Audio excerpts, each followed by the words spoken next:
Eu saúdo a todos com a paz do Senhor. Abra sua Bíblia, Êxodo,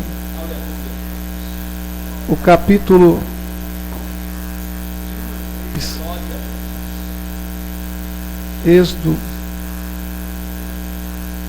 capítulo 3 de Êxodo.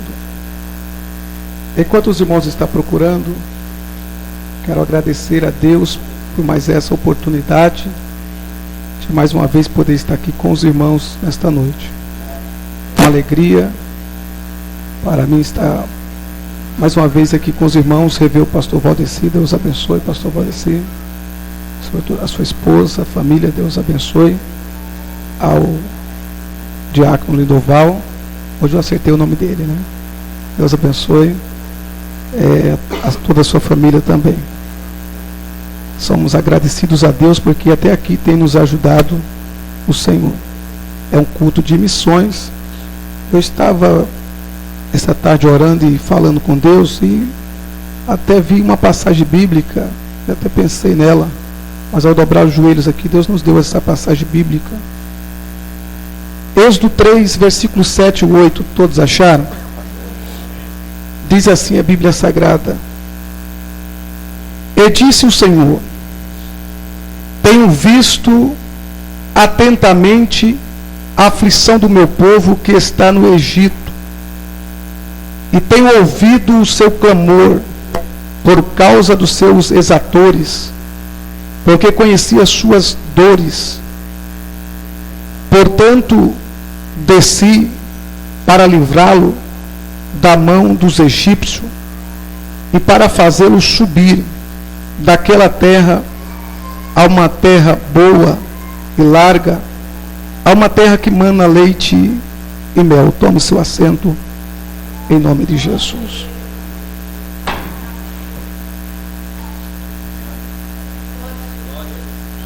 O que nós lemos nesta noite é uma palavra direcionada de Deus para o povo de Israel. Deus falando a respeito com Moisés, a respeito do seu povo, o povo de Israel. Nós sabemos que Deus, ele mudou o nome de Jacó para Israel. E a Bíblia diz que quando José já é governador e quando há uma fome na terra, então José leva o seu pai, a sua família e o seu povo para o Egito. Deus mudando o nome de Jacó para Israel. Israel, eles entram no Egito. Povo de Israel, porque Deus mudou o nome de Jacó para Israel, e esse Israel veio para o Egito, então habitou no Egito, e aí sim foi se chamado povo de Israel. Mas a Bíblia diz, irmãos, a Bíblia Sagrada, ela nos diz que 70 foram as almas que chegaram no Egito. Capítulo 1 de Êxodo. A palavra de Deus nos diz que o faraó que conhecia a história, que conhecia José, esse faraó, ele morreu. E agora um outro faraó, um outro rei, ele assume o trono. E o texto diz que esse outro faraó, esse outro rei, ele estava percebendo que o povo de Israel estava crescendo a cada instante. Que o povo de Israel, eles estavam desenvolvendo-se a cada momento. Estava se multiplicando. Então houve uma grande preocupação no coração de Faraó. Porque ele sabia que crescendo Israel, crescendo esse povo, se eles não tomassem cuidado, esse povo iria dominar o Egito. Então há uma preocupação muito grande no coração de Faraó. E o texto diz que ele começa a falar, que ele começa a proferir, dizendo: olha, Israel é muito mais poderoso do que nós. esse povo, ele é muito mais poderoso do que nós. Aí diz o texto sagrado que agora o faraó, se preocupando em ver o povo de Israel crescer, logo então ele arrumou um meio para parar o povo de Deus, o povo de Israel. E o meio que ele arrumou para parar Israel foi colocá-los para trabalhar pesado. A Bíblia diz que o povo de Israel agora teria que amassar barros para fazer tijolos para Faraó. A Bíblia diz que eles tinham que trabalhar no campo. O Faraó arrumou um meio de prender o povo para que eles não crescessem e não viessem a dominar o Egito. E o texto diz que logo então a dura cerviz, logo então a escravidão para Israel foi grande. Eles tinham que amassar barro para fazer tijolos para Faraó. Era um meio que o Faraó arrumou para tentar ocupar o tempo do povo, para que eles não crescessem.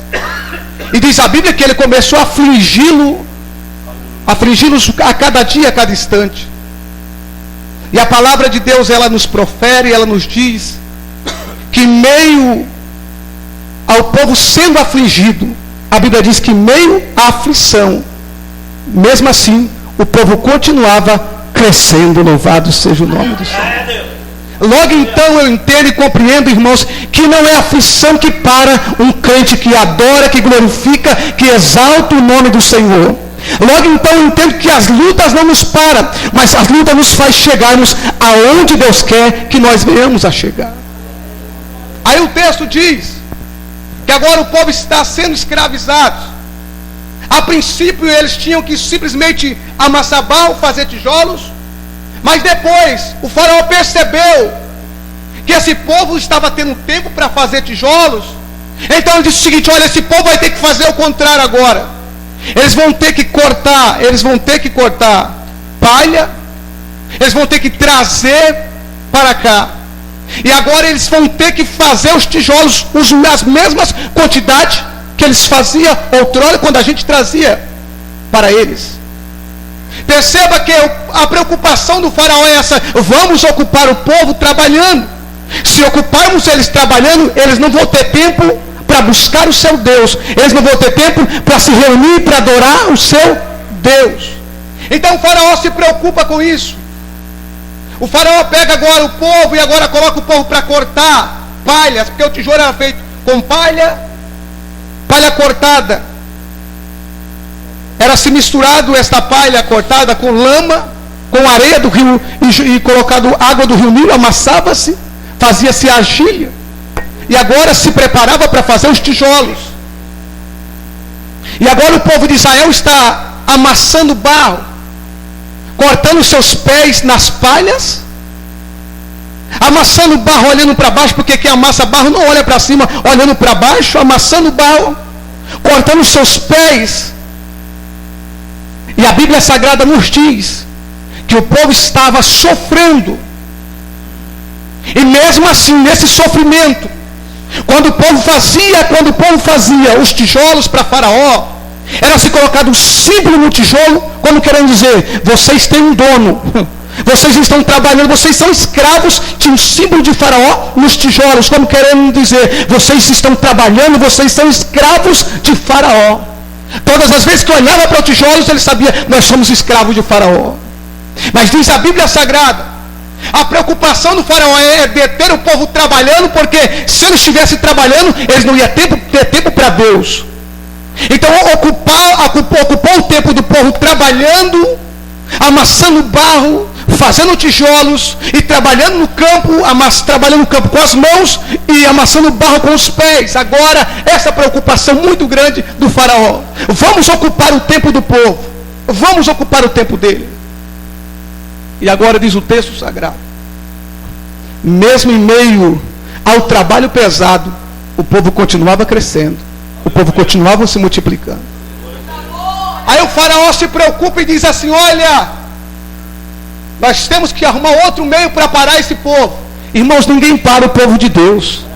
Arrume qualquer estratégia que for. Infelizmente, nos dias atuais, nós vivenciamos em dias, pastores, que às vezes muitos dos nossos irmãos, no geral, estou falando igreja no geral, que poderiam estar em um culto servindo a Deus, infelizmente hoje não se acontece isso, porque às vezes trocam um culto como esse para estar em outros lugares. É o adversário prendendo o tempo deles, é o adversário colocando eles para amassar barro, porque ele sabe que se ele estiver amassando barro, se ele estiver trabalhando para Faraó, certamente eles não vão ter a oportunidade para dizer: Deus é grande, Deus é fiel, Deus é verdadeiro. Eles vão ter tempo para ouvir a voz de Deus. Então o Faraó prendeu o povo no trabalho. Mas diz o texto sagrado que ele arrumou uma outra estratégia.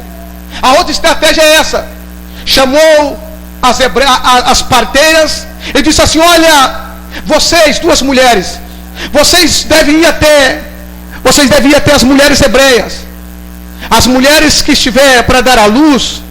Vocês percebam bem, olhe bem o parto, participe do parto. Veja lá, quando essas mulheres deram à luz, e as mulheres hebreias dando à luz, e se vocês perceberem que forem menino, se nascer menino, matai-o.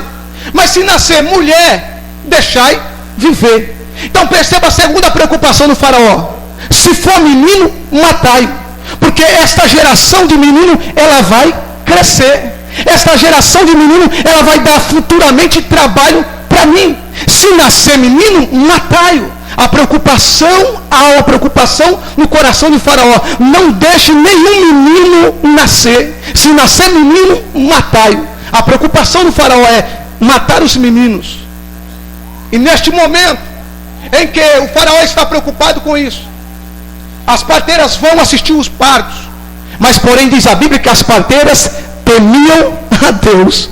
E diz a Bíblia que elas não mataram os meninos, mas deixaram os meninos viverem. Louvado seja o nome do Senhor.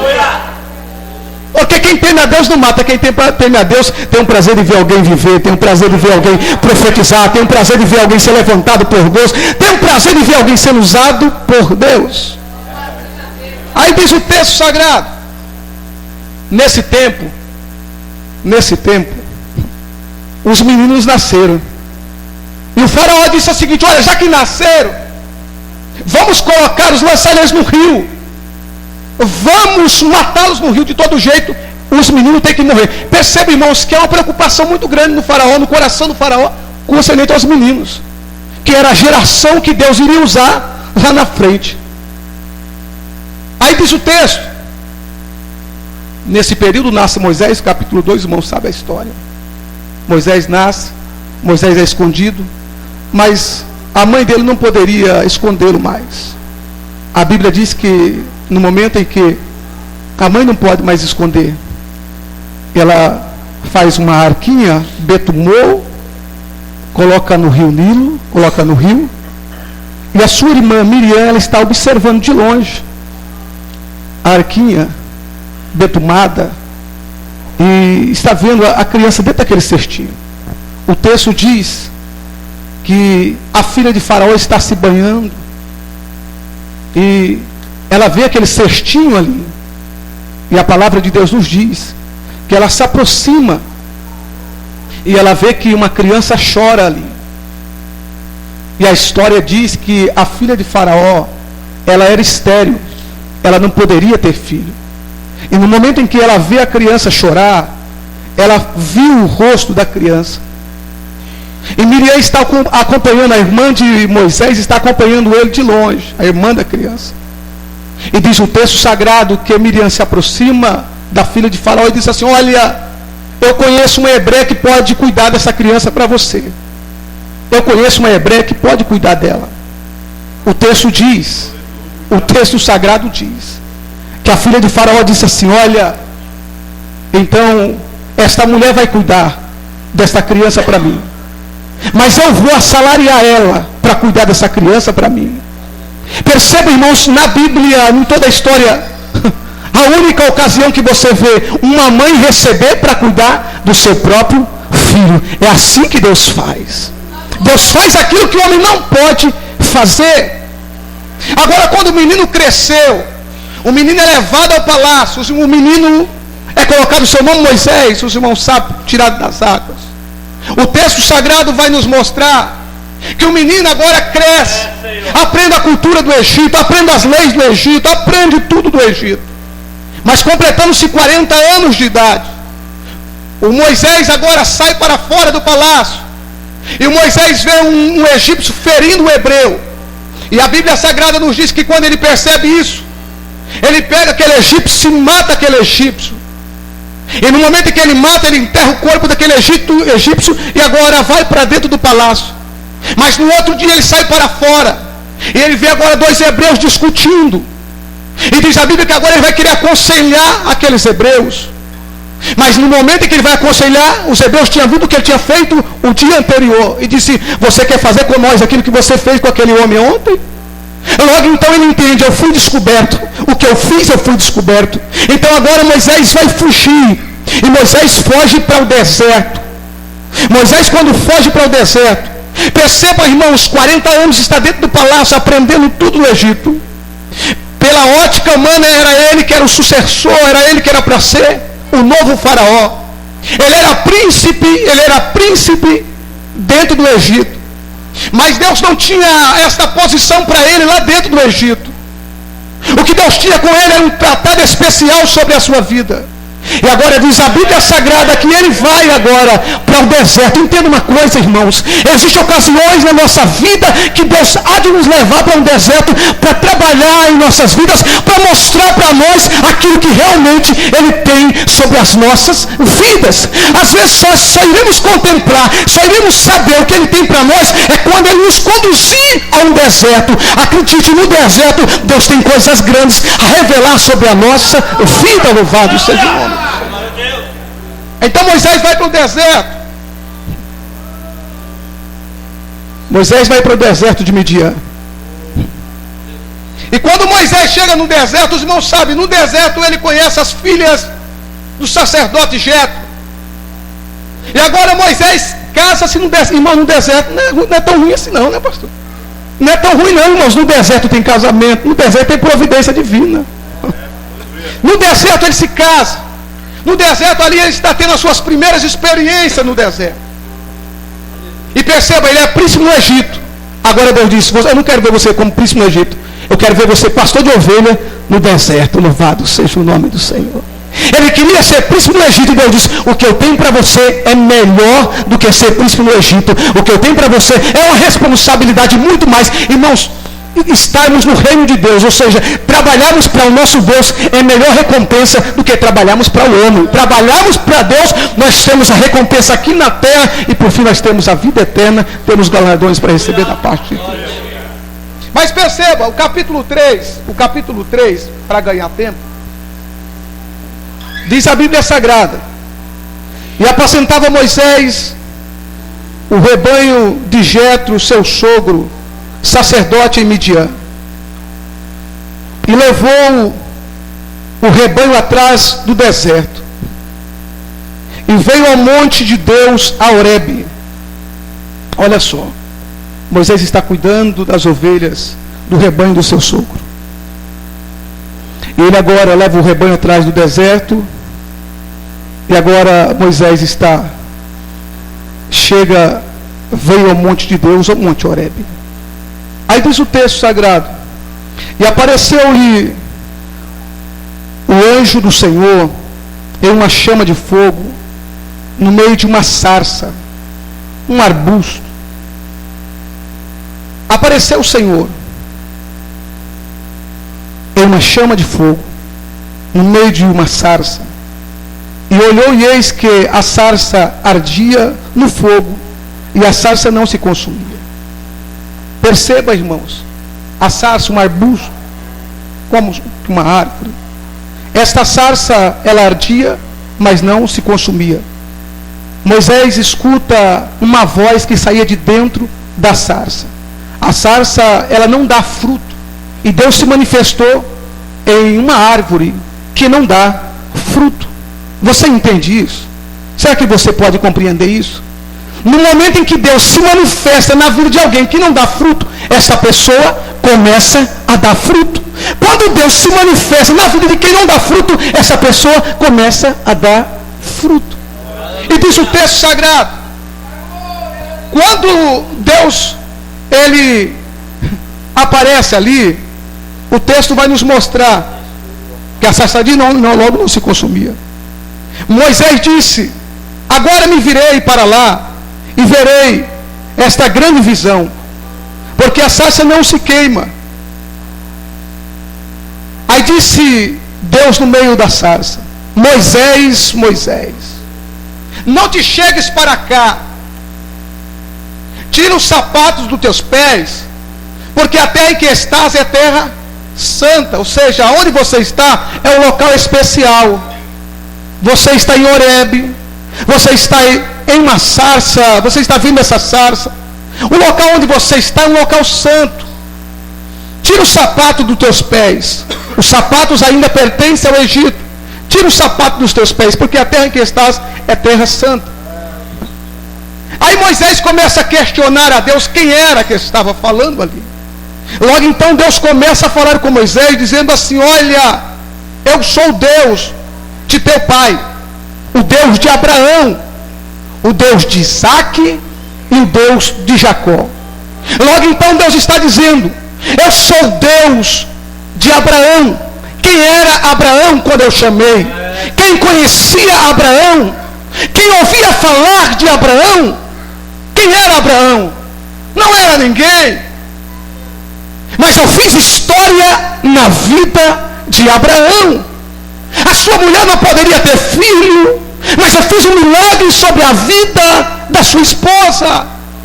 Eu sou o Deus que faço história. Eu fiz história na vida de Abraão. Eu fiz história na vida de Isaque. Eu fiz história na vida de Jacó. Eu também quero fazer história na sua vida. Louvado seja o nome do Senhor. Entenda uma coisa, o Deus que nós servimos é aquele que das pessoas que não têm história, Deus faz história. Quem era você outrora e quem é você hoje? Deus te chamou, Jesus te chamou para você fazer uma grande obra para Ele. Olha só, eu sou Deus de Abraão, de Isaque e de Jacó.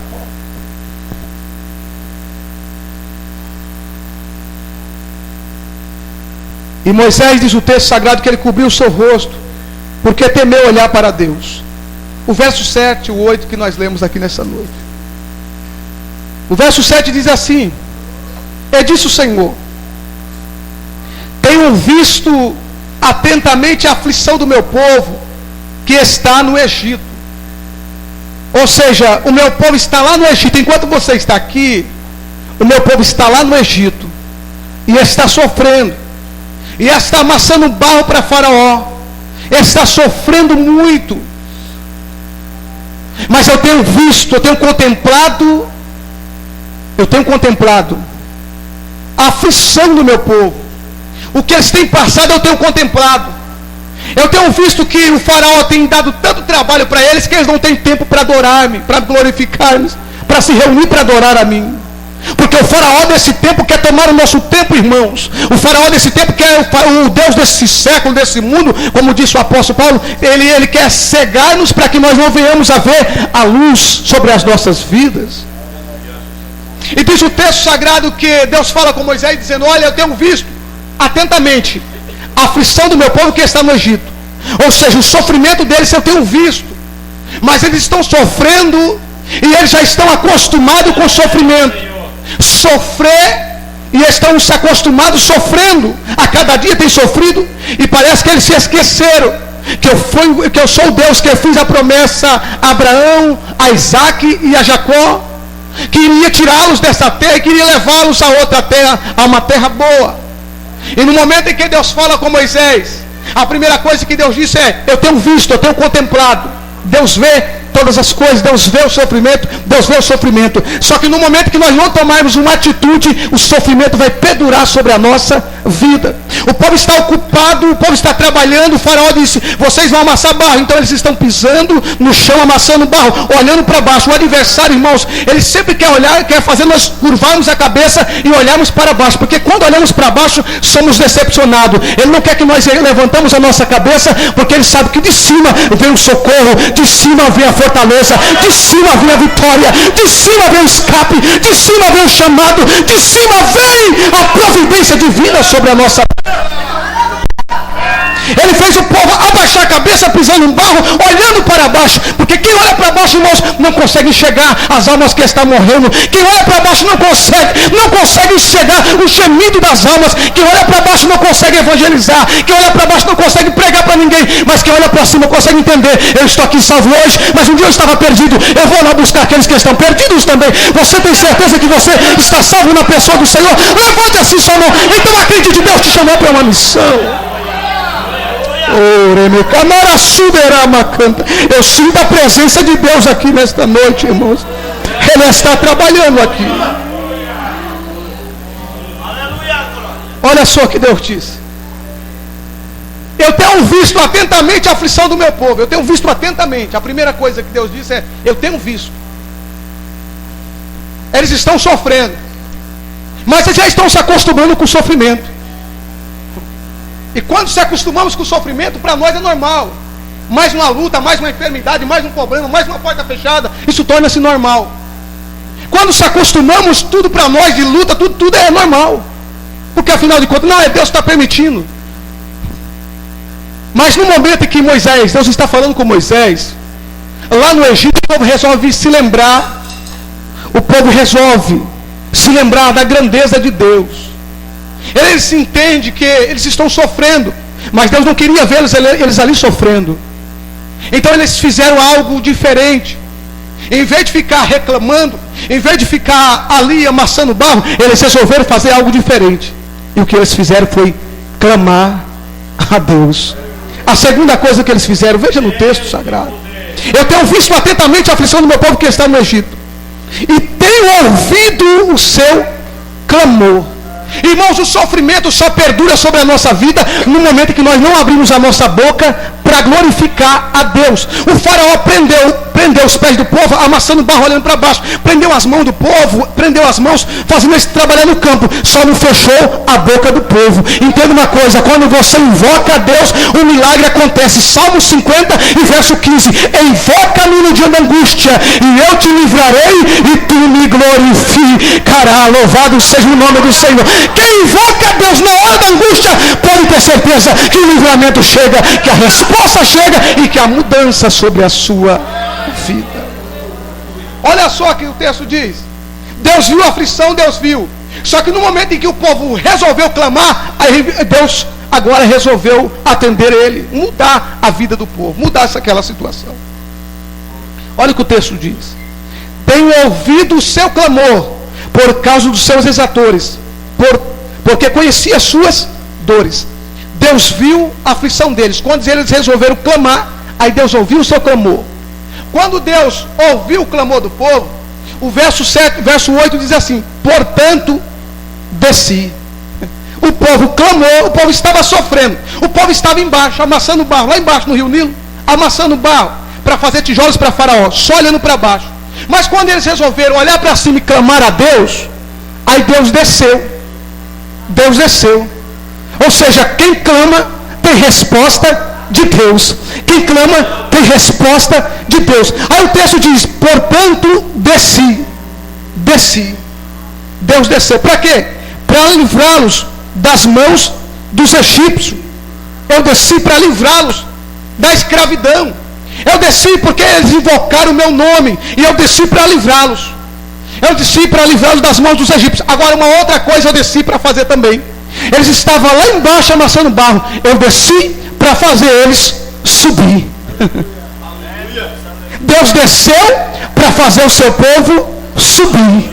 O período de prova, o período de luta só perdura quando nós não oramos, quando nós não clamamos o nosso Deus. A situação pode ser difícil, mas quando clamamos a Deus, o nosso Deus desce para fazer aqueles que estão lá embaixo subir. Deus essa noite está descendo para fazer você subir, para você ser um instrumento nas mãos dele nesta última hora. Deus quer te usar no louvor, Deus quer te usar na palavra. Só que se você estiver amassando barro para Faraó, você jamais vai ser um instrumento nas mãos de Deus. Mas quando você disser, Senhor, estou sofrendo, mas eu acredito que o Senhor pode me usar nesta última hora.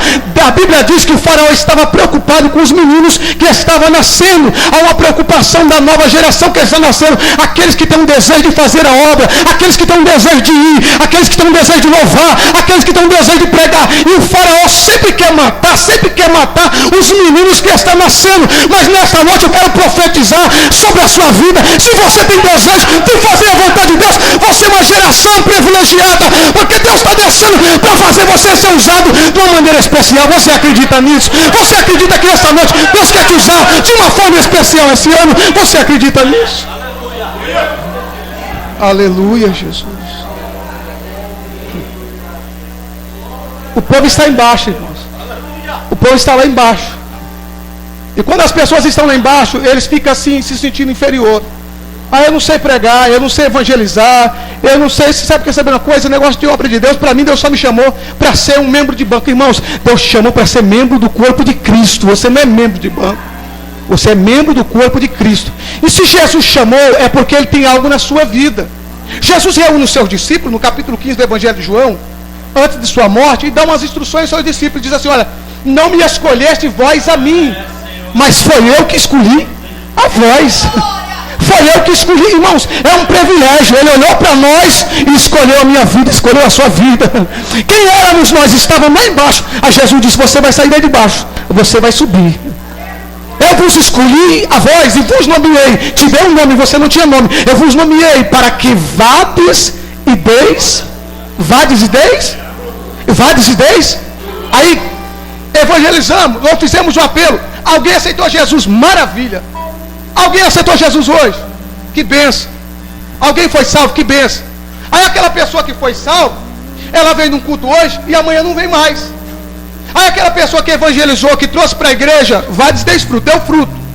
Alguém aceitou Jesus, mas o fruto não está permanecendo. E Jesus disse para que vá e desfruto, mas o fruto tem que permanecer.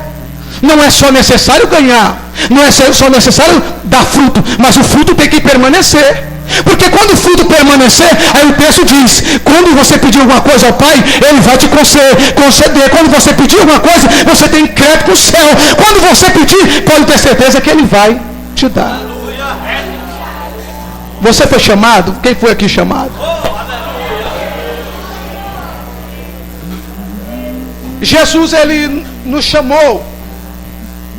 Ele chamou 12, diz a Bíblia que Ele chamou 12. Os seus discípulos, Ele chama discípulo. Discípulo quer dizer aquele que aprende. Discípulo é aqueles que aprendem. Ele não chama apóstolo, Ele chama discípulo primeiro. Porque apóstolo é aquele que, alguém que é enviado com uma missão. E ninguém é enviado com uma missão se ele não for discípulo, se ele não aprender. Não há possibilidade.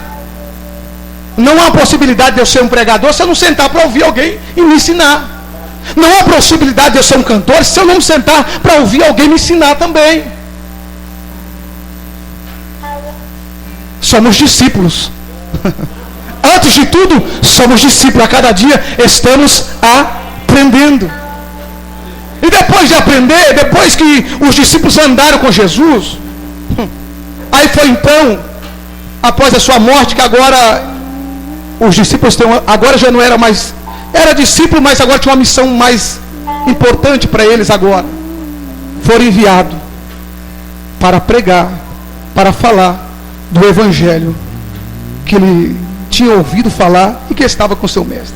Mas perceba, o texto diz que Deus desceu para fazer o povo subir. O povo está lá embaixo. Aí Deus, quando eles clamaram, Deus disse: vocês querem sair dessa situação. Eu prometi para vocês uma terra boa. Então é chegado o momento de vocês pararem de amassar barro olhando para baixo, ia chegar o momento de vocês olhar para cima. Vocês vão agora pisar, mas não olhando para baixo, amassando barro. Vocês agora vão pisar olhando para cima. Olha só o que o texto diz, para encerrar. Olha só o que o texto diz. Portanto, desci para livrá-los das mãos dos egípcios, para fazê-los subir daquela terra, Egito, para uma terra boa, larga, uma terra que mana leite e mel. Vocês são uma geração nova. E como geração nova, vocês têm que tomar leite primeiro, para depois chegar no mel. A geração nova, irmãos, não quer se alimentar de leite mais não. Agora já quer direto mel.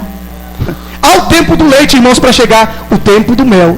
Olha só, Deus disse assim: eu desci para fazer vocês subir e vocês conquistarem uma terra boa, uma terra larga, uma terra que mana leite e mel. Os meninos precisam de leite para depois participarem do mel. Agora perceba, ele desceu, Deus desceu para fazer o povo subir. Jesus também desceu para fazer o seu povo subir. Quando ele desceu, nós estávamos perdidos. E ele fez subir uma posição honrada e respeitada. As pessoas olham para mim, para você hoje, e não dizem assim, é um qualquer. Eles dizem assim, é um servo de Deus, é uma serva de Deus, é um escolhido de Deus. Você estava lá embaixo amassando barro. Então eu disse, eu não quero que você amasse barro para Faraó coisa nenhuma. Eu quero que você me adore, eu quero que você me glorifique, eu quero que você engrandeça o meu nome. Aí embaixo você não vai engrandecer. Mas vem, sobe, vem para a terra que mana leite e mel. Vem para a terra que mana leite e mel. Aí ele fez nós subir. Subimos a uma posição honrada. Estamos ainda, particularmente eu, tomando leite. Mas vai chegar o momento do mel. Vai chegar. O mel, irmãos, era se dado, era se comido nos tempos de festa, uma ocasião específica. Perceba, José está no Egito. É governador no Egito. O pai dele, Jacó, ou Israel, ele nem sabia quem era José. Só sabia que o governador vendeu alimento para os seus filhos. Ele chama Judá e diz assim: Judá, já que você vai levar o Benjamim, tem que levar lá, o faraó lá, o governador lá pediu, faça o seguinte, leva para o varão que está no Egito, leva para o varão 3 coisas. Leva bálsamo, leva mirra e leva mel. Aí diz o texto sagrado que Judá levou. Quando José se revela para os seus irmãos e diz quem ele era, o texto diz que José agora fala assim para os seus servos: olha, prepara aí uma mesa farta, porque os meus irmãos vão sentar à mesa comigo. Ali tinha mel na mesa. O período do mel chega na nossa vida, irmãos. O período da doçura chega. Mas enquanto não chega, vai se alimentando, vai pregando, vai falando de Jesus, porque o teu período que está lá embaixo está se findando. Deus já te chamou para você estar em cima. Ele te chamou para você subir. Nós vamos subir aqui alguma posição que Ele nos colocar. Agora acredite, o desejo dele é que nós estejamos sempre com Ele, para todo sempre. Vai chegar um dia que Ele vai dizer assim: você vai subir e você vai estar comigo para todo sempre. Mas enquanto isso não acontecer, é chegado o momento de você pronunciar, de você anunciar que eu sou o Salvador, que eu sou o Libertador, que eu sou aquele que transforma, que eu sou aquele que chama, que eu sou aquele que levanta, que eu sou aquele que muda a história. Então Jesus quer que nós venhamos a falar da sua palavra nesse tempo oportuno. Você quer o seu instrumento nas mãos de Deus nessa última hora? Se ponha de pé agora em nome de Jesus. Santo, Santo, aleluia, Jesus. Eu estou sentindo aqui, irmãos, Deus vai despertar crentes nesse lugar de uma forma especial. Se alimenta porque está chegando a sua hora. Se alimenta porque está chegando o seu momento. Deus conta contigo. Deus quer te usar na sua obra, nesta hora, neste momento. Feche os teus olhos agora. Feche os teus olhos agora. Oremi canara sudera macanta. Oh Espírito Santo. Aleluia, Jesus. Aleluia, Jesus. Aleluia, Jesus. Aleluia. Aí mesmo onde você está, eu não vou te chamar aqui à frente, mas quantos querem dar fruto? Moisés falou, se revelou, Deus se revelou para Moisés, foi lá no deserto. É no deserto, irmãos, que Deus se revela para nós e mostra o que Ele quer na nossa vida.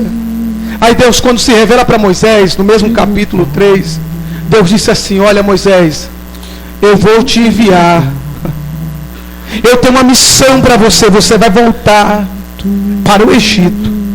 E você vai livrar, você vai tirar o meu povo de lá. Eu estarei contigo. O Egito é o mundo e Deus nos chamou. Ele nos capacitou, nos levantou para que nós venhamos anunciar que Ele é o Salvador deste mundo. Feche os teus olhos agora. Se você quer ser usado por Deus, levante assim suas mãos bem altas agora e nós iremos orar agora. Eu sinto que Ele vai levantar vidas aqui com autoridade, com graça e com unção. Eu sinto que neste lugar Deus tem profeta, Deus tem levita, Deus tem instrumento, Deus tem vasos para ser usado nesta terra. Louvado seja o nome do Senhor. A você que quer ser usado por Ele, a você que quer ser um instrumento nas mãos dele, então começa a dizer como disse Isaías: eis-me aqui, Senhor, eis-me aqui, Senhor, eis-me aqui, Senhor. Senhor nosso Deus e nosso Pai, nós queremos, Senhor, nesta hora te glorificar, nós queremos, Senhor, nesta hora te exaltar, nós queremos, Senhor, nesta hora engrandecer o teu santo nome, Senhor. Deus, nesta hora, meu Pai, neste momento, Senhor, eu te peço a ti, ajuda o teu povo, ajuda a tua igreja, Senhor, ajuda aqueles que, Senhor, o Senhor tem uma obra na vida dele, mas parece que o obstáculo, parece que a muralha está na sua frente. Abençoa teus filhos, Senhor. Levanta aqui neste lugar, Senhor, ganhadores de alma. Levanta homens e mulheres, Senhor, para ser um instrumento nas tuas mãos nesta última hora, meu Pai. Nós te pedimos a tua bênção, Senhor, a capacitação, ó Pai, da tua parte. Abençoa o teu povo, Senhor, nesta noite, para a glória e louvor do teu santo